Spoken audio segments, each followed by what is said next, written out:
ಮೊದಲನೇ ಸ್ನೇಹಿತರೆ ಬನ್ನಿ ಇವತ್ತಿನ ವಿಡಿಯೋದಲ್ಲಿ ಏನಪ್ಪಾ ಅಂದ್ರೆ ಮಾನಿಟೈಸೇಷನ್ ಆದ್ಮೇಲೆ ಯಾಕೆ ವ್ಯೂಸ್ ಬರಲ್ಲ. ಹೌದು, ತುಂಬಾ ಜನ ನಮ್ಗೆ ಕೊಡ್ತಾರೆ ಚಾನಲ್ ಮಾನಿಟೈಸೇಷನ್ ಆನ್ ಮಾಡ್ಕೊಡಿ ಸರ್ ಅಂತ.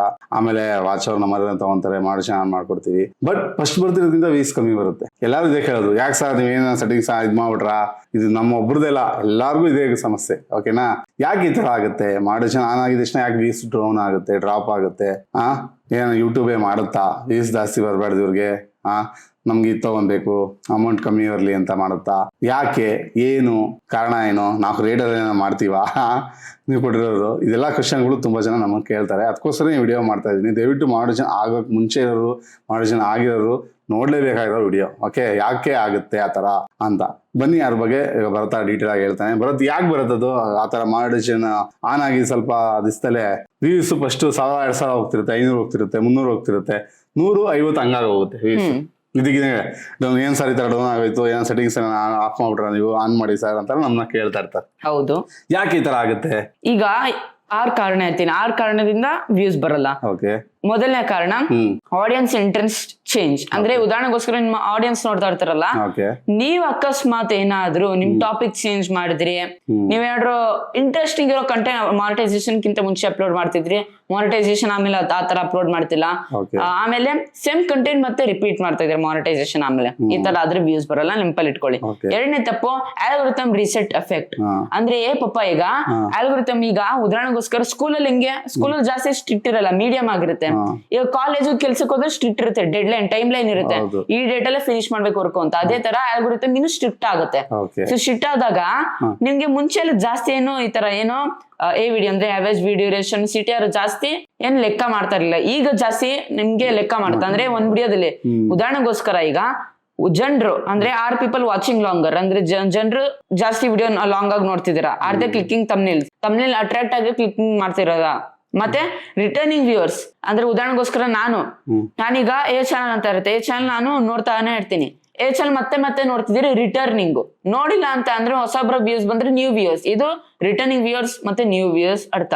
ಸೊ ರಿಟರ್ನಿಂಗ್ ವ್ಯೂವರ್ಸ್ ಇದಾರಾ ಇಲ್ವಾ ಅಂತ ಚೆಕ್ ಮಾಡುತ್ತೆ. 3 ಇಲ್ಲ ಅಂತ ಅಂದ್ರೆ, ಅಥವಾ 3ರಲ್ಲಿ 1 ಇಲ್ಲ ಅಂತ ಅಂದ್ರೆ ಯೂಟ್ಯೂಬ್ ಆಲ್ಗೊರಿಥಮ್ ನಿನ್ನ ವಿಡಿಯೋ ಇಂಪ್ರೆಷನ್ ರಿಡ್ಯೂಸ್ ಮಾಡುತ್ತೆ. ಆಮೇಲೆ 3ನೇ ತಪ್ಪು, old video stop getting recommendations. ಈಗ ಪಾಪ ಹಳೆ ವಿಡಿಯೋಸ್ ಯಾವ್ದೋ ಒಂದು ಉದಾಹರಣೆಗೋಸ್ಕರ ಗ್ರೆನಾರೋ ಮೈಕ್ ನಂದು ಹೋಗಿತ್ತು, ಆಮೇಲೆ ಇನ್ನೊಂದು ಅದಕ್ಕಿಂತ ಮುಂಚೆ ಫಸ್ಟ್ ಪೇಮೆಂಟ್ ವಿಡಿಯೋ ಹೋಗಿತ್ತು. ಓಕೆ, ಪೇಮೆಂಟ್ ವಿಡಿಯೋ ಹೋಗಿತ್ತಲ್ಲ, ಅದು ಸಖತ್ತಾಗಿ ವೈರಲ್ ಆಯ್ತು, ಅದು ವೈರಲ್ ಆಗ್ತಿತ್ತು. ಈಗ ನೋಡಿ ನಾನು ಅಪ್ಲೋಡ್ ಮಾಡ್ಕೊಂಡ್ ಬರ್ತೇನೆ ವಿಡಿಯೋಸ್, ಅಷ್ಟೊಂದು ಜಾಸ್ತಿ ಆತರ ಪರ್ಫಾರ್ಮೆನ್ಸ್ ಕೊಡ್ತಿಲ್ಲ. ಸೊ ಅದೇ ತರ ಆಗ ಅಕಸ್ಮಾತ್ ಹಳೆ ವಿಡಿಯೋ ವೈರಲ್ ಆಗ್ತಿದೆ, ಅದರಿಂದ ಸಬ್ಸ್ಕ್ರೈಬರ್ ಬರ್ತಿದ್ರೆ, ವಾಚ್ ಅವರ್ ಅದರಿಂದ ಬಂತು, ಸ್ಟಾಪ್ ಆಗೋದು ಸಡನ್ ಆಗಂತ ಅಂದ್ರೆ ಈಗ ಫಸ್ಟ್ ನಿಮ್ಗೆ ವ್ಯೂಸ್ ಬರ್ತಿಲ್ಲ, ಮಾನಿಟೈಸೇಷನ್ ಆಮೇಲೆ 2 ವಾರ ವ್ಯೂಸ್ ಬರೋದಿಲ್ಲ. ಸೊ ಇದ್ರಿಗೋಸ್ಕರ ಇದೊಂದು. ಆಮೇಲೆ ಇನ್ನು ನೆಕ್ಸ್ಟ್ ಬಂದ್ಬಿಟ್ಟು ಅಪ್ಲೋಡ್ ಕನ್ಸಿಸ್ಟೆನ್ಸಿ ಪ್ರಾಬ್ಲಮ್. 4ನೇ ತಪ್ಪಿದು ಏನಂತ ಅಂದ್ರೆ, ಮಾನಿಟೈಸೇಷನ್ ಕಿಂತ ಮುಂಚೆ ಏನೋ ಸ್ವಲ್ಪ ಖುಷಿ ಇರ್ತೀರ, ಖುಷಿಯಾಗಿ ಅಪ್ಲೋಡ್ ಮಾಡ್ತಾ ಇರ್ತೀರಾ, ಎಷ್ಟೋ ಒಂದು ವಾರಕ್ಕೆ 4 ವಿಡಿಯೋಸ್ ಅಪ್ಲೋಡ್ ಮಾಡ್ತೀರಾ ಅಂತ ಅನ್ಕೊಳ್ಳಿ. ಮಾನಿಟೈಸೇಷನ್ ಆಮೇಲೆ ಸ್ವಲ್ಪ ನೋಡ್ತೀರಾ, ವ್ಯೂಸ್ ಬರೋದಿಲ್ಲ, ಇದರಿಂದ ವಾರಕ್ಕೆ 2 ಅಥವಾ 1 ವಿಡಿಯೋಸ್ ಅಪ್ಲೋಡ್ ಮಾಡ್ತೀರಾ. ಕನ್ಸಿಸ್ಟೆನ್ಸಿ ಪ್ರಾಬ್ಲಮ್ ಇರುತ್ತೆ. ಸೊ ಕನ್ಸಿಸ್ಟೆನ್ಸಿ ಸ್ವಲ್ಪ ಕರೆಕ್ಟ್ ಆಗಿ ಇಟ್ಕೊಂಡು ಅಪ್ಲೋಡ್ ಮಾಡಿ. ನೆಕ್ಸ್ಟ್ ಬಂದ್ಬಿಟ್ಟು ತಮ್ನೇಲ್ ಅಂಡ್ ಟೈಟಲ್ ಕ್ವಾಲಿಟಿ. ತಮ್ನೇಲು ಮತ್ತೆ ಟೈಟಲ್ ಸಖತ್ತಾಗಿದ್ರೆ ಸೂಪರ್. ಅಕಸ್ಮಾತ್ 6 to 12% CTR plus 40 to 60% retention ಇದ್ರೆ ಅವಾಗ ವಿಡಿಯೋ ವೈರಲ್ ಅಂತಾನೆ ಅರ್ಥ. ಅಕಸ್ಮಾತ್ ಏನಾದ್ರು 30% ಬಿಲೋ ರಿಟೆನ್ಷನ್, 5% ಬಿಲೋ CTR ಇದ್ರೆ ಅವಾಗ ನಿಮ್ ವಿಡಿಯೋ ವೈರಲ್ ಆಗೋದಿಲ್ಲ, ಆ ವಿಡಿಯೋ ವೇಸ್ಟ್ ಅಂತ ಯೂಟ್ಯೂಬರ್ ಕನ್ಸಿಡರ್ ಮಾಡುತ್ತೆ. ಓಕೆ, ನೆಕ್ಸ್ಟ್ ಕೊನೆಯದಾಗ 6ನೇ ತಪ್ಪು, audience saturation. If your videos go repeat same topic again and again, viewers get bored. ಈಗ ಅಕಸ್ಮಾತ್ ಅವ್ರ ಸೇಮ್ ಟಾಪಿಕ್ ಉದಾಹರಣೆಗೋಸ್ಕರ 4K ವಾಚರ್ಸ್ ಹೇಗೆ ಕಂಪ್ಲೀಟ್ ಮಾಡುತ್ತೆ ಅಂತ ವಿಡಿಯೋ ಮಾಡ್ತೀನಿ, ವೈರಲ್ ಆಗುತ್ತೆ, ಮತ್ತೆ ಅದ್ರ ಬಗ್ಗೆ ವಿಡಿಯೋ ಮಾಡ್ತೀನಿ, ಮತ್ತೆ ಇದ್ರ ಬಗ್ಗೆ ವಿಡಿಯೋ ಮಾಡ್ತೀನಿ, ವ್ಯೂಯರ್ಸ್ಗೆ ಬೋರ್ ಆಗುತ್ತೆ, ಸೇಮ್ ವಿಡಿಯೋಸ್ ಮಾಡ್ತಿದ್ವಿ. ಉದಾಹರಣೆಗೋಸ್ಕರ ಏನಾದ್ರು ಗೇಮ್ ಪ್ಲೇ ಆಗ್ತೀರಾ, ಫ್ರೀ ಫೈರ್ ಏನೋ ಗೇಮ್ ಪ್ಲೇ ಮಾಡ್ತಾ ಇರ್ತೀರಾ ನೀವು, ಮತ್ತೆ ರಿಪೀಟ್ ಅದೇ ತರ ಒಂದು ಗೇಮ್ ಪ್ಲೇ ಮಾಡಿದ್ರೆ ಬೋರ್ ಆಗುತ್ತೆ. ಏನಾದ್ರು ಒಂದು ಹೊಸದಾಗಿ ತೋರಿಸ್ಬೇಕು ನಿಮ್ ಜನರಿಗೆ. ಸೊ ಇದೇ ರೀತಿ. ಸೊ ಇಷ್ಟು 6 ತಪ್ಪಿಂದ ಪಾಪ ಮಾನಿಟೈಸೇಷನ್ ಆಮೇಲೆ ತುಂಬಾ ಜನಕ್ಕೆ ವ್ಯೂಸ್ ಬರೋದಿಲ್ಲ. ಈ 6 ತಪ್ಪನ್ನ ನೀವು ಕರೆಕ್ಷನ್ ಮಾಡ್ಕೊಂಡ್ರೆ 200% ಮಾನಿಟೈಸೇಷನ್ ಆಮೇಲೆ ನಿಮ್ಗೆ ಮುಂಚೆ ಬರೋ ವ್ಯೂಸ್ ಗಿಂತ ಜಾಸ್ತಿ ಬರುತ್ತೆ ವ್ಯೂಸ್. ಓಕೆ ನೋಡಲ್ಲ ಭರತ, ಈ ರೀತಿ 6 ಒಂದು ಬಗ್ಗೆ ಹೇಳ್ದ. ನಾನು ಡೈರೆಕ್ಟ್ ಆಗಿ ಶೂಟ್ ಹೇಳ್ತೀನಿ ಭರತ್. Okay. ಏನ್ ಗೊತ್ತಾ, ಇಲ್ಲಿ ಈಗ ಆಡಿಷನ್ ಮಾಡ್ಕೊಬೇಕು ಅಂತ ಸಬ್ ಟು ಸಬ್ ಮಾಡಿರ್ತಾರೆ. ಹೌದು. ಓಕೆ, ಸಬ್ ಟು ಸಬ್ ಅಲ್ಲಿ ಅವ್ರು ಹೋಗಿ ಅವ್ರು ನಮ್ ಸಬ್ ಇರ್ತಾರೆ, ಅವ್ರು ನಮ್ ಸಬ್ ಇರ್ತಾರೆ. ಆಡಿಷನ್ ಆಗ್ತಿದ್ದಂಗೆ ಅವರು ಇದು ಸಪೋರ್ಟ್ ಮಾಡೋದು ಸ್ವಲ್ಪ ಕಡಿಮೆ ಮಾಡ್ತಾರೆ. ಅವಾಗ ಅವರು ಕೂಡ ಸಪೋರ್ಟ್ ಮಾಡೋದು ಕಡಿಮೆ ಆಗೋಗುತ್ತೆ. ಹೌದು ಕರೆಕ್ಟಾ? ಅವ್ರ ವಿಡಿಯೋ ನೋಡಲ್ಲ, ಬಿಡು ಇನ್ನೇನು ಅವ್ರದ್ದು ಆಡಿಷನ್ ಆಗೋಯ್ತು, ಇನ್ನು ನಮ್ಮ ಲೈವ್ ಅವ್ರು ಸರಿಯಾಗಿ ಬರ್ತಾ ಇಲ್ಲ, ನಾವ್ ಯಾಕೆ ಅವ್ರ ವಿಡಿಯೋ ನೋಡ್ಬೇಕು ಅಂತ ಬಿಟ್ಬಿಡ್ತಾರೆ. ಇಲ್ಲಿ ಚಾನಲ್ಗಳು ಡೇಟ್ ಆಗೋದು. ಓಕೆನಾ? ಯಾವಾಗ ನಾವು ಸಪೋರ್ಟ್ ತಗೊಳಲ್ಲ, ಆಮೇಲೆ ಮೆಂಬರ್ಶಿಪ್ ಆಗ್ತಾರೆ, ಸಾಕು ಬಿಡು ಇನ್ನು ವಿಡಿಯೋ ಬೇಡ, ಅವ್ರ ಮೆಂಬರ್ಶಿಪ್ ನಾವು ತಗೊಂಡಿದೀವಿ, ನಾವು ನಮ್ಮ ಮೆಂಬರ್ಶಿಪ್ ಅವ್ರು ತಗೊಳ್ಳಿ, ನಮ್ಮ ಜಾಯಿನ್ ಬಟನ್ ಬಂತು ಆನ್ ಮಾಡ್ಕೊಡಿ ಸರ್ ಅಂತ ಜಾಯಿನ್ ಬಟನ್ ಮೇಲೆ ಡಿಪೆಂಡ್ ಹಾಕೊಂಡು ಕುತ್ಕೊಳೋದು, ವಿಡಿಯೋಗಳು ಹಾಕಲ್ಲ ಸರಿಯಾಗಿ. ಅದೆಲ್ಲ ಕನ್ಸಿಸ್ಟೆನ್ಸಿ ಇಲ್ಲ ಅಂತ ಈ ಕೆಲಸ ಮಾಡ್ತಾರೆ. ಅದೇ ವಿಡಿಯೋ ಮೇಲೆ ಫೋಕಸ್ಸೇ ಮಾಡಲ್ಲ. ಓಕೆ, ಬರೀ ಲೈವ್ ಅದು ಇದು ಅಂದ್ಕೊಂಡು ಆಮೇಲೆ ಸುಮ್ಮನೆ ಆಯ್ತು, ನೀನು ಚಾನ್ ಮಾಡೋ ಜನ ಆಯ್ತಲ್ವಾ, ಇನ್ಮೇಲೆ ನಮ್ ದುಡ್ಡು ಬಂದ್ ಬ್ಯಾಂಕ್ ಒಳಗೆ ಬಿದ್ಬಿಡುತ್ತೆ, ನಾವ್ ಎತ್ಕೊಂಡು ಬಿರಿಯಾನಿ ಕುಷ್ಕ ಕಬಾಬ್ ತಿನ್ಬೇಡ ಅಂತ ಒಂದು ಐಡಿಯಾ ಬಂದ್ಬಿಡುತ್ತೆ ಅವ್ರಿಗೆ. ವಿಡಿಯೋ ಹಾಕಿದ್ರೇನೆ, ವಿಡಿಯೋ ವ್ಯೂಸ್ ಬಂದ್ರೇನೆ ಅವ್ರು ದುಡ್ಡು ಮಾಡೋದು ಅಂತ ಗೊತ್ತಿಲ್ಲ, ಯಾಕಂದ್ರೆ ಒಳ್ಳೆ ಯೂಟ್ಯೂಬರ್ಸ್ ನ ಫಾಲೋ ಮಾಡಿರಲ್ಲ. ಇದೊಂದು ಪಾಯಿಂಟ್. ಇನ್ನೊಂದ್ ಏನಪ್ಪಾ ಅಂದ್ರೆ, ವಿಡಿಯೋನ ಸೇಮ್ ಅದೇನು ಹೇಳ್ದಲ್ಲ ಸೇಮ್ ಮಾಡ್ತಾ ಇರ್ತಾರೆ, ಕಂಟೆಂಟ್ ಇರಲ್ಲ. ಚಾನಲ್ ಒಂದು ವಿಡಿಯೋ ವೈರಲ್ ಆಗ್ಬಿಡ್ತಾರೆ ಸಾಕು, ಬರೀ ಬಗ್ಗೆನೇ ಹೇಳೋದು, ಕಾರ್ಟೂನ್ ಬಗ್ಗೆನೇ ಹೇಳೋದು. ಕಾರ್ಟೂನ್ ವಿಡಿಯೋ ಎಲ್ಲ ಅಂದ್ರೆ ಒಂದು ಡಿಫ್ರೆಂಟ್ ಟಾಪಿಕ್ ಇರಲ್ಲ, ಜನನ ಬರೀ ಅದನ್ನೇ ತಗೊಳೋದು ಜನಕ್ಕೆ ಗೊತ್ತಾಗ್ಬಿಡುತ್ತೆ ಫ್ಯೂಚರ್ ನಲ್ಲಿ ಅಲ್ವಾ. ಇವ್ನು ಮಾಡ್ತಾ ಇರೋದು ಫೇಕು, ಇವ್ನು ಮಾತ್ರ ವಿಡಿಯೋ ಮಾಡು ಅಂತಾನೆ, ಕಾರ್ಟೂನ್ ವಿಡಿಯೋ ಮಾಡು ಅಂತಾನೆ, ಇವ್ನು ಮಾತ್ರ ಫೇಸ್ ತರಿಸ್ಕೊಂಡು ವಿಡಿಯೋ ಮಾಡ್ತಿದ್ದಾನಲ್ವಾ ಅಂತ ಜನಕ್ಕೆ ಹೋಯ್ತಾ ಗೊತ್ತಾಗ್ಬಿಡುತ್ತೆ. ಆಮೇಲೆ ಇವ್ನು ಪುಗಿದಾಸ ಯಾವಾಗ ಅದನ್ನೇ ಪುಗ್ತಾ ಇರ್ತಾನೆ ಬಿಡು ಅಂತ ಆ ವಿಡಿಯೋ ಹಾಕಿದಾಗ, ವಿಡಿಯೋ ಹಾಕಿದಾಗ, ಕಾರ್ಟೂನ್ ವಿಡಿಯೋ ಹಾಕಿದಾಗ ಜನ ಏನಾಗುತ್ತೆ, ಲಕ್ಷ ಹೋಗಿರುತ್ತೆ ಸ್ಟಾರ್ಟಿಂಗ್, 1 ಲಕ್ಷ 1.5 ಲಕ್ಷ 2 ಲಕ್ಷ 3 ಲಕ್ಷ, ಆಮೇಲೆ ಮಾಡೋ ವಿಡಿಯೋ ಕಾರ್ಟೂನ್ ವಿಡಿಯೋಗೆ 1000 ಕಮ್ಮಿ ಆಗ್ತಾ ಹೋಗುತ್ತೆ, 1,000 ಹೋಗಲ್ಲ ಕೊನೆಗೆ. ಯಾಕಂದ್ರೆ ಗೊತ್ತು ಅವ್ರಿಗೆ ವಿಡಿಯೋ ಮಾಡೋದಂದ್ರೆ ಅಲ್ಲಿಂದ ನಾವು ಪರ್ಚೇಸ್ ಮಾಡಬೇಕು, ಅದನ್ನ ವಿಡಿಯೋ ಮಾಡ್ಬೇಕು, ಅದು ರೀಚ್ ಆದ್ರೆ ನಮ್ಗೆ ದುಡ್ಡು, ಆಡಿಷನ್ ಆದ್ರೆ ಇಲ್ಲ ಅಂದ್ರೆ ಇಲ್ಲ ಅಂತ ಒಂದು ಕ್ಲಾರಿಟಿ ಸಿಗ್ತಾ ಇರುತ್ತೆ ಜನಕ್ಕೆ. ಓಕೆ, ನಮ್ಮಿಂದನೋ ಬೇರೆ ಚಾನಲಿಂದನೋ ಸಿಗಿದಾಗ ಅವ್ರ ಜನ ಏನಾಗುತ್ತೆ, ಬೋರ್ ಅನ್ಸುತ್ತೆ. ಓಕೆನಾ? ಅವಾಗ ಅದನ್ನ ಡ್ರಾಪ್ ಮಾಡೋದು, ಈ ರೀತಿ ಎಲ್ಲ ಆಗುತ್ತೆ. ಓಕೆನಾ? ಆಮೇಲೆ ಇನ್ನೊಂದು ಬರ್ತಾ ಇರ್ದಂಗೆ ಆಲ್ಗೋರಿದಮ್ ಇನ್ನೂ ಟೈಟ್ ಆಗುತ್ತೆ. ಏನೋ ಒಂದು ಹೇಳಕ್ ಇಷ್ಟಪಡ್ತೀನಿ, ಈಗ ಮದ್ವೆಗಿಂತ ಮುಂಚೆ ನಾವು ಎಷ್ಟು ಜನ ಬೇಕಾದ್ರೆ ಲವ್ ಮಾಡ್ಬೋದು, ಅರೆ ಮದ್ವೆ ಆದ್ಮೇಲೆ ಲವ್ ಮಾಡಕ್ಕಾಗತ್ತಾ? ಸಂಸಾರ ಕೆಟ್ಟೋಗುತ್ತೆ ಅಲ್ವಾ? ಹಂಗೇನೆ ಅವಾಗ ಏನಾಗುತ್ತೆ, ಇಲ್ಲಿ ನಾವು ಫಸ್ಟ್ ಏನ್ ಬೇಕಾದ್ರು ಕಾಸು ಕೊಟ್ಟು ಆಡಿಷನ್ ಮಾಡ್ಕೊಬೋದು, ಲೈವ್ ಮಾಡ್ಕೊಬೋದು, ಸಬ್ ಟು ಸಬ್ ಮಾಡ್ಕೊಂಡು ಏನೋ ಒಂದು ಕಷ್ಟಪಟ್ಟು ಆಡಿಷನ್ ಮಾಡ್ಕೊಬೋದು. ಆಡಿಷನ್ ಆದ್ಮೇಲೆ ನಿಜವಾದ ಆಟ ಸ್ಟಾರ್ಟ್ ಆಗೋದು. ಅವಾಗ ಆ ತರ ಎಲ್ಲ ಕಷ್ಟಪಡಕ್ಕಾಗಲ್ಲ.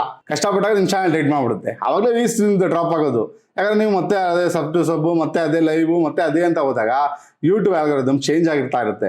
ಓಕೆ, ನಿಮ್ಗೆ RPM ಅಡ್ಜಸ್ಟ್ಮೆಂಟ್ ಮಾಡಬೇಕು, CTR ಅಡ್ಜಸ್ಟ್ಮೆಂಟ್ ಮಾಡಬೇಕು, ಓಕೆ, ನಿಮ್ಗೆ ಅರ್ನಿಂಗ್ ಅಡ್ಜಸ್ಟ್ಮೆಂಟ್ ಮಾಡಬೇಕು, ಎಷ್ಟು ಏನ್ ಮಾಡ್ತಿದ್ರ ವ್ಯೂಸ್ಗೆ ಅಂತ. ಇದನ್ನೆಲ್ಲ ಅಡ್ಜಸ್ಟ್ಮೆಂಟ್ ಮಾಡೋಕೆ 3 ತಿಂಗಳು ತಗೊಳುತ್ತೆ, ನೆನಪಲ್ಲಿ ಇಟ್ಕೊಳ್ಳಿ. ನಿಮ್ಮ ಒಂದು ಚಾನಲ್ ಎಲ್ಲ ಸೆಟಲ್ ಆಗುತ್ತೆ. ನಿಮ್ಗೆ ವಿಡಿಯೋ ಆಗ್ತಾ ಇದ್ರೆ ನಿಮ್ ಚಾನಲ್ ಏನಾಗುತ್ತೆ, 3 ತಿಂಗಳಷ್ಟು ಚೆನ್ನಾಗಿ ಗ್ರಿಪ್ ಹಿಡಿಯುತ್ತೆ. ಸರಿನಾ? ಅವಾಗ ಏನಾಗುತ್ತೆ, ಬರೋದು ಚೆನ್ನಾಗಿ ವ್ಯೂಸ್ ಹೋಗುತ್ತೆ. 3 ತಿಂಗಳು ಆಗೋಷ್ಟಲ್ಲಿ ನೀನ್ ಚೆನ್ನಾಗಿ ವಿಡಿಯೋಗಳನ್ನ ಒಳ್ಳೆ ಟೈಟ್ಲ್ ಕೊಟ್ಟು ಒಳ್ಳೆ ತಮ್ನೇಲ್ ಮಾಡಿ ವಿಡಿಯೋ ಬ್ಯಾಕ್ ಟು ಬ್ಯಾಕ್ ಆಗಿದಾಗ ವಿಡಿಯೋ ಏನ್ ಮಾಡುತ್ತೆ, ಯೂಟ್ಯೂಬ್ ಸಜೆಷನ್ ಮಾಡೋ ಸ್ಟಾರ್ಟ್ ಮಾಡೋದು. ಅಲ್ಲಿ ಸಜೆಷನ್ ಮಾಡಲ್ಲ, ಯಾಕಂದ್ರೆ CTR ಇಂಪ್ರೂವ್ಮೆಂಟ್ ಆದ್ರೆ ಮಾತ್ರ ಸಜೆಷನ್ ಮಾಡುತ್ತೆ. ಇಷ್ಟು ಅಂತ ಪರ್ಸೆಂಟೇಜ್ ಇಟ್ಕೊಂಡಿರುತ್ತೆ ಬರತ್ತ, ಅದನ್ನೇ ಹೇಳಿದ್ದು.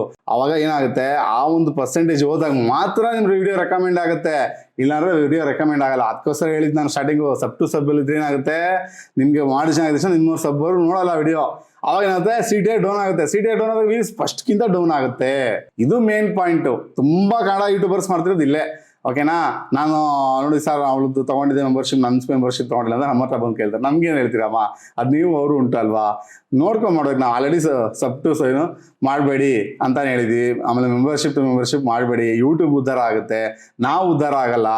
ನಾವು ಉದ್ಧಾರ ಬರೋ ವಿಡಿಯೋ ಮಾಡಿ ನೀವು ಅಂತ ಹೇಳಿದೀನಿ. ಇಷ್ಟು ಜನ ವಿಡಿಯೋ ಮಾಡಿ, ನಾನು ಹೇಳಿದ್ ಕರೆಕ್ಟ್, ಇವತ್ತು ವಿಡಿಯೋ ಮಾಡಿ ಅಂದು ಇವತ್ತು 100 ಕಂಪ್ಲೀಟ್ ಆಗಿದೆ. ಯಾವ ಸಬ್ಬು ಬೇಡ, ಯಾವ ಒಂದು ಮೆಂಬರ್ಶಿಪ್ಪು ಬೇಡ ಅಣ್ಣ, ವಿಡಿಯೋದಲ್ಲಿ ಕ್ಲೀನ್ ಹಾಕಿದ್ರೆ 1-2 ವಿಡಿಯೋ ವೈರಲ್ ಆದರೆ ಸಾಕಣ, ಆಗುತ್ತೆ, ಕರೆಕ್ಟ್ ನೀವು ಹೇಳಿದ್ದು ಅಂತಾನು ಹೇಳಿರೋರಿದ್ದಾರೆ. ಯಾಕೆಂದ್ರೆ ವಿಡಿಯೋ ಮೇಲೆ ಫೋಕಸ್ ಮಾಡ್ಬೇಕು ನೀವು.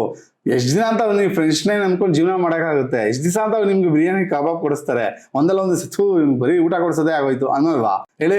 ಇವ್ನ್ ಮಾತ್ರ ಏನು ಕೊಡ್ಸಲ್ಲ, ಇವ್ನ್ ಮಾತ್ರ ನಾವು ಹೋಗಿ ಟೈಮ್ ಸರಿಯಾಗಿ ಕೊಡ್ಬೇಕು ಅಲ್ವಾ?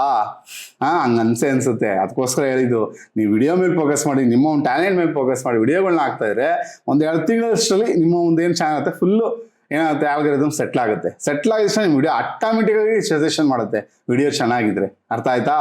ಯಾವಾಗ ನಿಮ್ಮ ವಿಡಿಯೋ ಚೆನ್ನಾಗಿಲ್ಲ, ಈ ಥರ ಸಬ್ ಟು ಸಬ್ ಇದ್ದಾಗ ಅವರು ಸರಿಯಾಗಿ ನಿಮ್ಮ ವಿಡಿಯೋ ಎತ್ಕೊಂಡೋಗಿ ತೋರಿಸೋದು ಏನು ಗೊತ್ತಾ, 1,000 ಸಬ್ಸ್ಕ್ರೈಬರ್ ಆಗಿರ್ತಾರಲ್ಲ ಆ ಸಬ್ಗೆ ಅವ್ರಿಗೆ ಎತ್ಕೊಂಡೋಗಿ ವಿಡಿಯೋ ನಿಮ್ಗೆ ತೋರಿಸೋದು.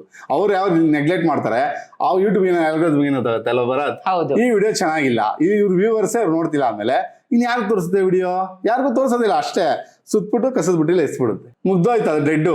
50 ವ್ಯೂ 30 ವ್ಯೂಗೆ ಆ ವಿಡಿಯೋ ಹೋಗ್ಲೇ ಇಲ್ಲ. ರಿಟೆನ್ಷನ್ ಬರ್ಲಿಲ್ಲ, ವ್ಯೂಸ್ ಸರಿಯಾಗಿ ಬರ್ಲಿಲ್ಲ ಅಂದ್ಮೇಲೆ ಇನ್ನೆಲ್ಲಿದ ಹೋಗುತ್ತೆ? ಇದನ್ನೆಲ್ಲ ನೀವು ಮಾಡ್ತಿರೋ ತಪ್ಪು, ಓಕೆನಾ?